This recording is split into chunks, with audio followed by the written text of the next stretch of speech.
To enable dark mode on the Bank of America app, start by opening the app on your mobile device.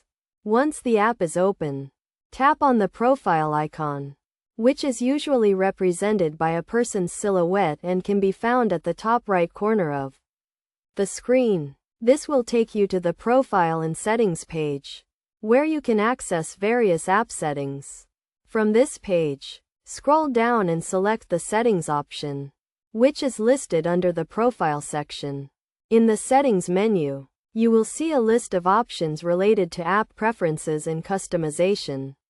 Look for the Appearance or Theme option and select it. Within the Appearance or Theme settings, you will have the option to choose between a light theme and a dark theme.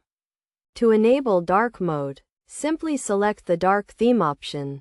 As soon as you select the dark theme, the app's interface will switch to a darker color scheme, which can be easier on the eyes, especially in low light environments. The dark mode will apply to all sections of the app, including account overviews, transaction histories, and settings menus.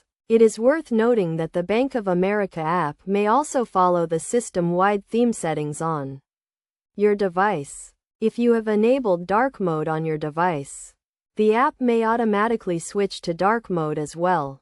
To ensure that the app's theme is independent of the device's theme, you can disable the system theme or follow system option within the app's appearance or theme settings. By following these steps, you can easily enable dark mode on the Bank of America app and customize its appearance to suit your preferences. This can enhance your overall mobile banking experience and make it more comfortable to manage your finances on the go.